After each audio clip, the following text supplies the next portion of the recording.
नमस्कार, मैं नीलकमल शर्मा आप लोगों के समक्ष अपने एक नए ब्लॉग के साथ पुनः हाजिर हुआ हूँ। आज मैं आपको एक ऐसे शख्सियत से तारुफ कराने जा रहा हूँ जिनका उर्दू साहित्य में अपना एक अलग प्रभुत्व है। उर्दू साहित्य की जब बात होती है और अगर हम उस साहित्यकार को नज़रअंदाज कर दें या उस साहित्यकार को हाशिए पर छोड़ दें और फिर हम उर्दू साहित्य की बात करें तो यह ठीक उसी प्रकार की बात होगी कि शरीर से आत्मा को अलग कर दें और फिर हम शरीर की पूजा करें।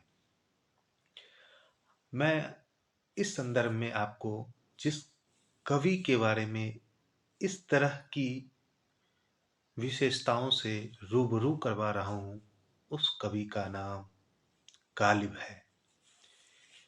उर्दू साहित्य के साथ साथ इनको हिंदी साहित्य के पाठकों में भी बहुत ही रुचि के साथ पढ़ा जाता है। अब मैं इनके व्यक्तित्व को थोड़ा सा और बड़े फलक पे ले जाने की कोशिश करता हूँ। अब मैं यह कहूँगा कि इनको न केवल हिंदी व उर्दू साहित्य के पाठक बल्कि भारतीय उपमहाद्वीप के अतिरिक्त पूरे विश्व में जहाँ भी हिंदी उर्दू के आलिम लोग रहते हैं वहाँ इनको बहुत ही रुचि के साथ पढ़ा जाता है। अब मैं ज़्यादा समय व्यतीत न करते हुए गालिब के कुछ ऐसे आसार से आपको कुछ ऐसे आसार को आपके समक्ष रखना चाहूँगा जिन्होंने उर्दू साहित्य में अपना एक अलग स्थान बनाया है।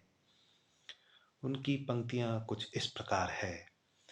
ना था कुछ तो खुदा था, कुछ न होता तो खुदा होता, डुबोया मुझको होने ने, न होता मैं तो क्या होता।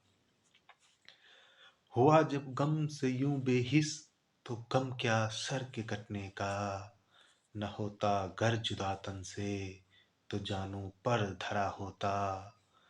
हुई मुद्दत कि गालिब मर गया पर याद आता है तेरा हर एक बात पे कहना कि यूं होता तो क्या होता। अब इनके अब इनका एक दूसरा आसार मैं आपके समक्ष रख रहा हूँ। हजारों ख्वाहिशें थी ऐसी कि हर ख्वाहिश पे दम निकले, बहुत निकले मेरे अरमां मगर वो भी कम निकले। निकलना खुल्द से सुनते आए थे आदम का लेकिन बहुत बेआबरू होकर तेरे कूचे से हम निकले। मोहब्बत में नहीं है फर्क जीने का और मरने का।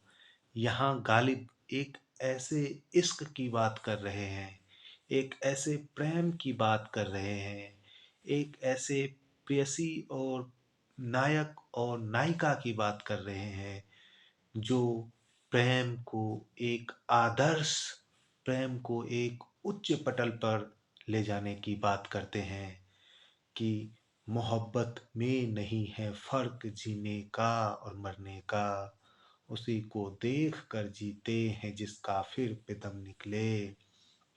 अंत में मैं उनके दो आसार आपके समक्ष और रखना चाहूँगा। गुजर रहा हूँ यहाँ, गुजर रहा हूँ यहाँ से भी गुजर जाऊँगा, मैं वक्त हूँ कहीं ठहरा तो मर जाऊँगा। कुछ तो तन्हाइयों की रातों में सहारा होता, तुम न होते ना सही जिक्र तुम्हारा होता, तुम न होते ना सही जिक्र तुम्हारा होता। तो इस तरह से मैंने आपके समक्ष गालिब की कुछ पंक्तियाँ रखी। मुझे आशा है कि आप इन पंक्तियों को बहुत ही सहृदय, बहुत ही प्रेम के साथ पढ़ेंगे और मुझे अपना यूं ही स्नेह, मुझे अपना यूं ही आशीर्वाद देते रहेंगे। धन्यवाद।